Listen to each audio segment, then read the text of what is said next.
Hi everybody, welcome to my homestead and welcome to my chicken area and also cow area.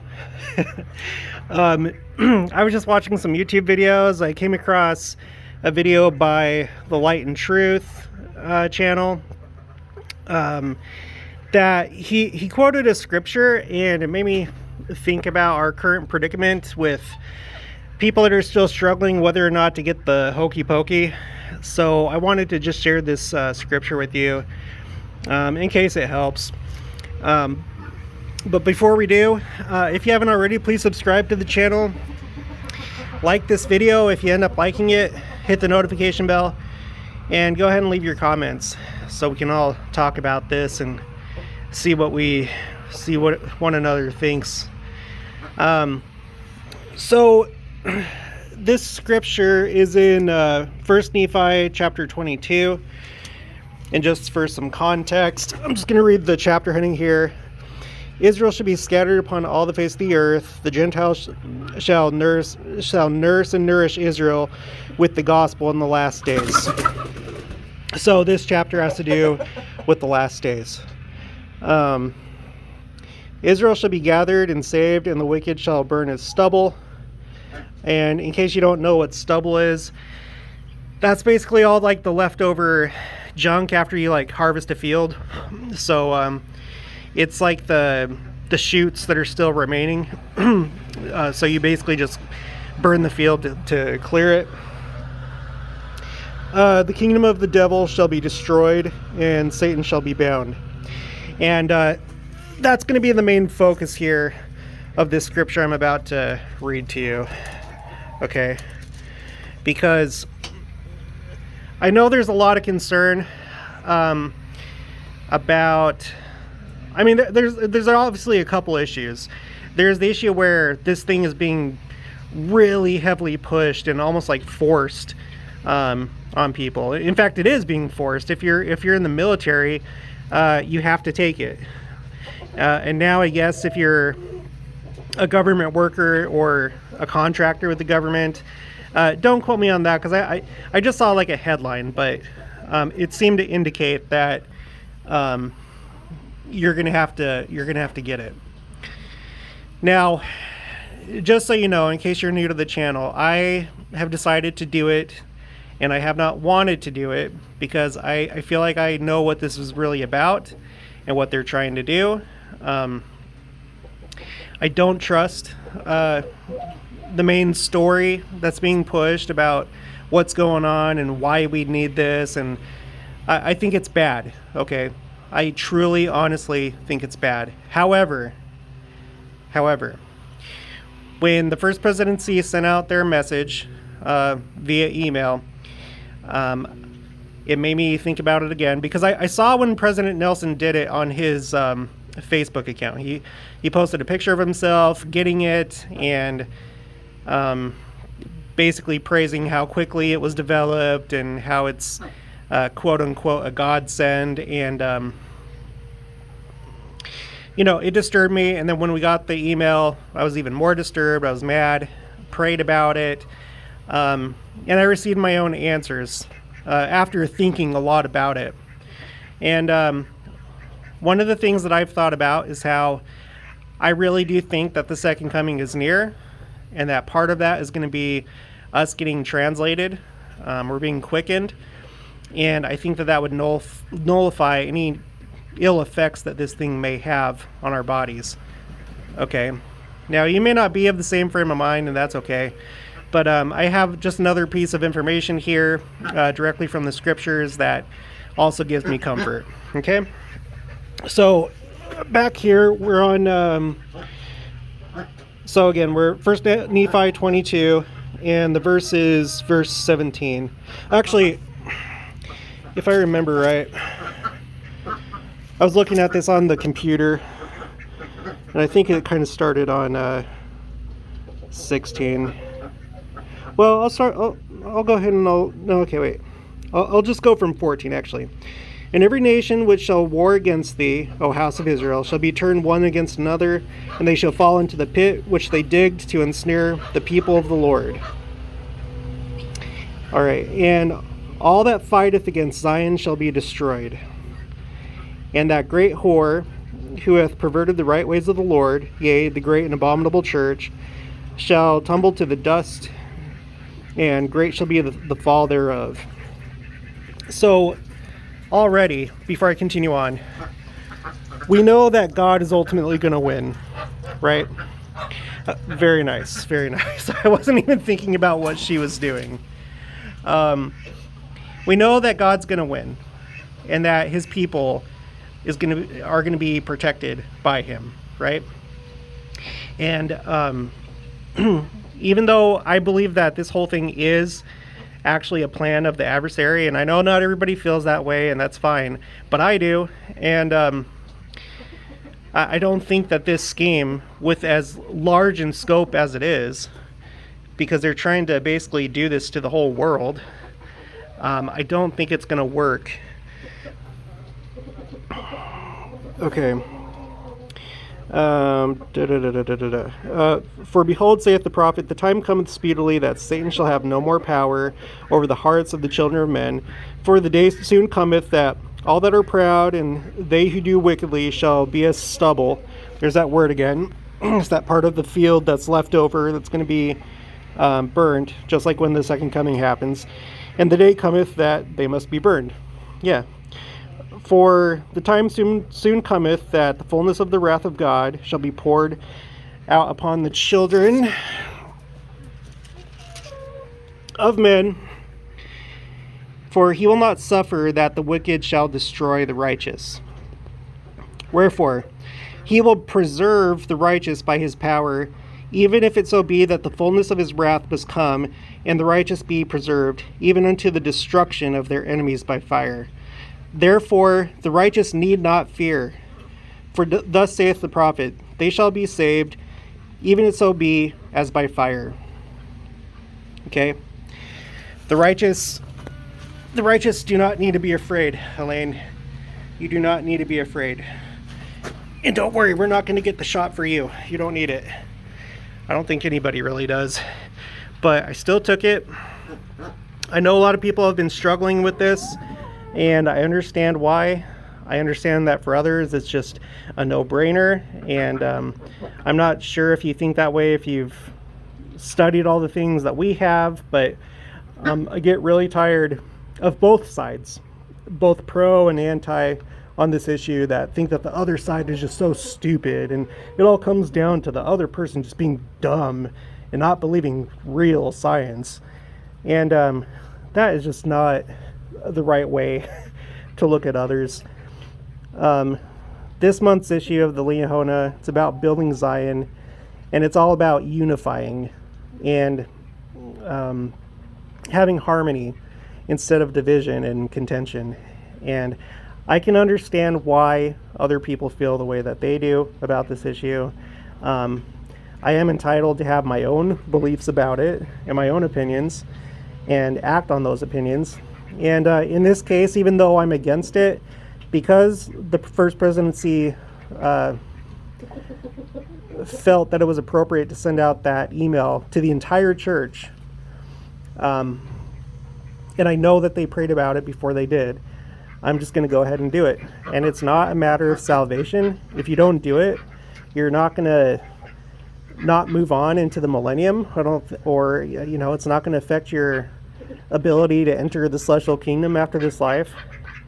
But just as a practical matter, I think that it probably is wise to follow the counsel. And after reading this scripture, it does say not to fear. And I know that the people that are against it are probably going to be like, well, the people that are afraid are the ones that are getting it. And no, that's not necessarily true, because, there's me. I'm not afraid of it. I'm not afraid of the pandemic at all. I don't think that I need to get this shot at all, but I still have. And it's simply because it came as advice from the first presidency. They may know things that we don't know, for one. That's one thing to take into consideration. But two, and hopefully this helps you if you're struggling with this, is we have the promise that the Lord will preserve the righteous against Satan and his attacks and his schemes and his plots, right? That may not mean perfect, like everybody's going to be protected. There could be some casualties, but as a whole, the church is going to be okay, and it's going to survive. So, now maybe if you don't get the hokey pokey, maybe that's okay too, because I believe that this promise still extends to you. I think it extends to all the righteous. I'm just saying, either way, if you're nervous about it and you're thinking about doing it because you want to follow the prophet's counsel, then hopefully this will just be another thing that'll help you feel better. Just knowing that the Lord is going to preserve his church, specifically against the enemy, Satan, and his schemes. So, I know this is probably going to upset some people, and hopefully we can all just have a cool head about this. I'm not telling you what to do, but that's just what I came across today. I'm going to leave the link for that video where I found this down in the description below. He's doing a really good video about what Nephi saw about the last days, and it's a pretty good video.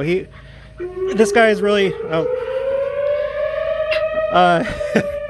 hopefully that's not too loud. That's here in this small town that I live in, we only have a volunteer fire department, and I don't know why, because we do have a dispatch, and they contact the police. My town has its own police force, but when it comes to fire, they sound these sirens so that everybody that's part of the volunteer fire department will go gather, and then once everyone's there, I guess, then they turn it off.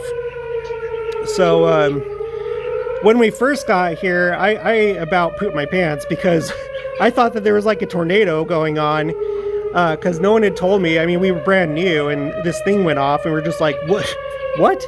And go look outside, and it's like a clear sky. But it turns out that when it's this tone, that's for the emergency services to spring into action. And then if it's just like a continual high-pitched tone, then that means that it's a tornado. So, and it sucks because it's only happened like maybe once or twice in the last year and a half. Well, more than a year and a half at this point. But sometimes it'll go off at nighttime. And I'm just glad that I'm self-employed, because if I had to get up the next morning, I would be really mad. I would be really mad. But don't let that discourage you from thinking about moving to a small town. If you're thinking about it, there's a lot more benefits than there are cons, in my opinion. So we got a sleepy turkey. Elaine's sleeping, and everybody else is just kind of hanging out in the shade. It's pretty warm today, but it's not as bad as it's been the last few weeks. It's starting to cool down a little bit, and my calves are doing good. They have lots of energy. I'm not really seeing any scours. They're acting and they're looking healthy. Just one other thing, I guess. I had this on my mind too. In the video that I was watching from this guy, he was talking about the third part of heaven being cast out of heaven. And when I was on my mission, we had a 70 come, and sorry, I cannot for the life of me remember his name. But anyway, he came and he talked about that, and he made the point that it wasn't necessarily 1/3 of heaven, as in like 33% of everybody that was there, but a third part. So that could simply mean, like, if there's like 3 types of people, 3 divisions, then it's that third part of people that followed Satan. And, he wasn't saying that was gospel truth, but he was just pointing that out, that we maybe shouldn't interpret that as meaning precisely 1/3 of heaven. And the thought that came to mind was that, hey Jack, this is our, nice snot. This is our Jersey bull. We're keeping him as a bull and not castrating him because he's not going to be necessarily a meat cow.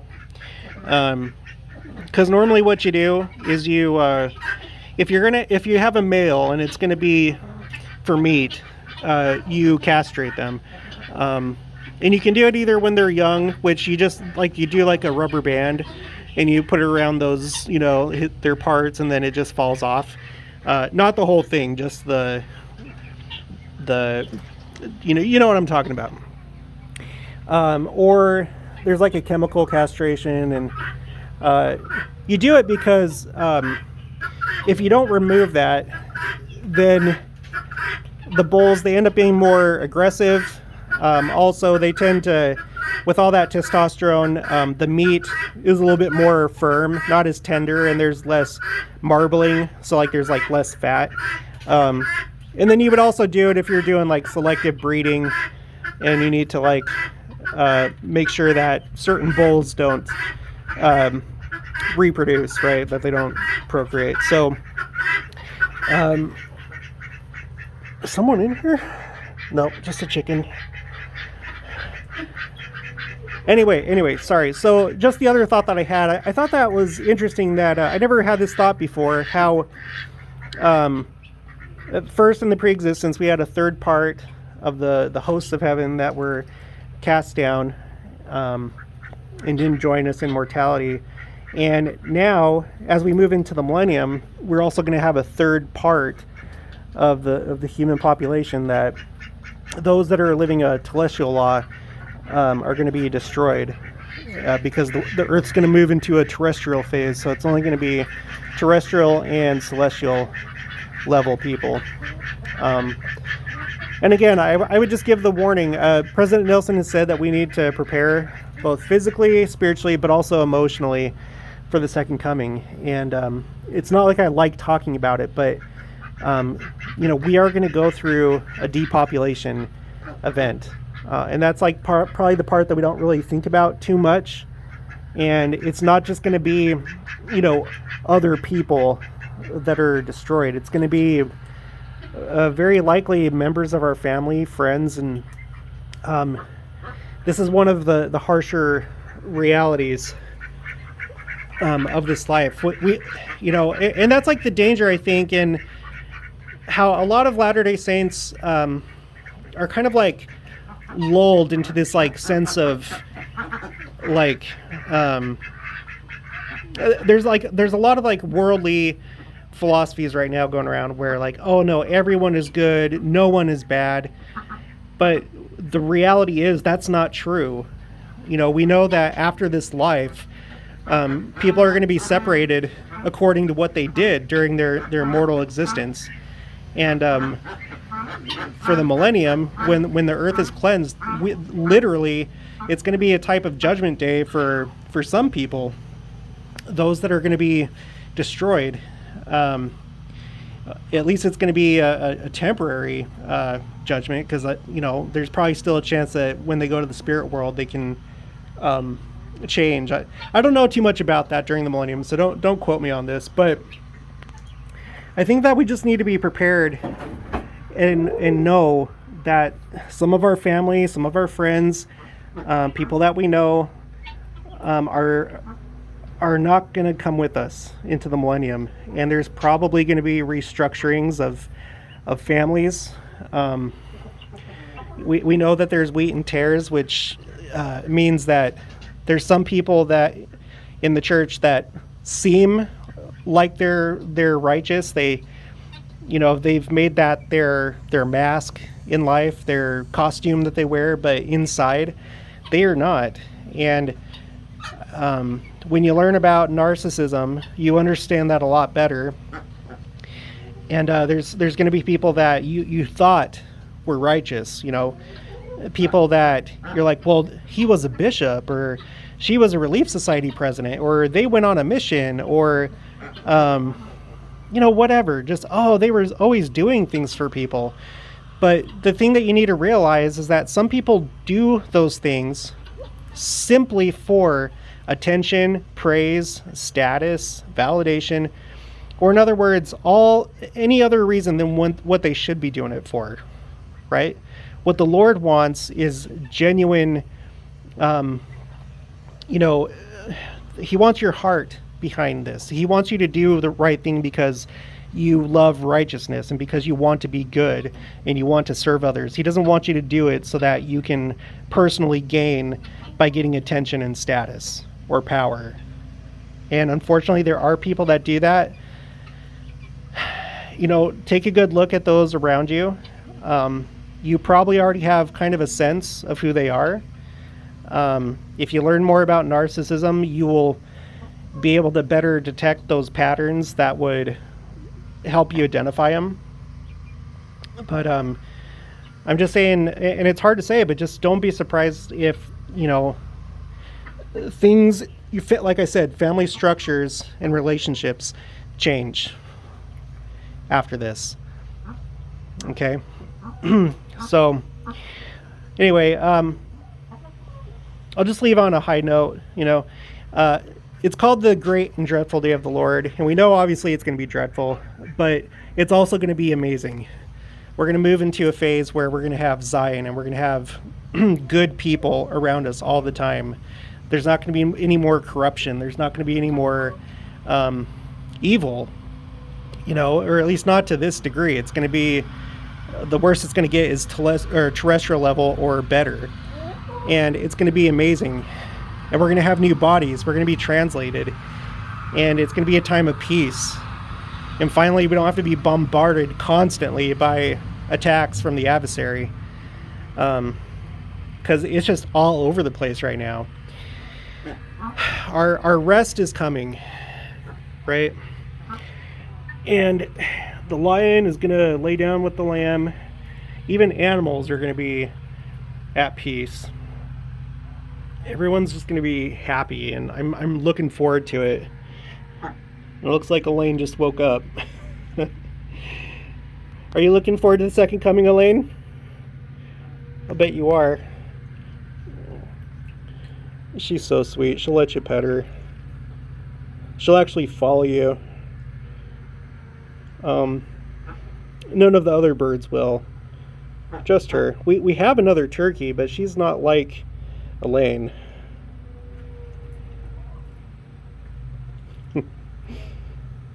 Alright, so I'll just leave it right there. I hope you enjoyed the video. Go ahead and leave your comments, and I'd like to hear what you think. Let me know what you think. Subscribe if you haven't already to the channel. Hit the notification bell. Like the video if you liked it. And I'll talk to you later.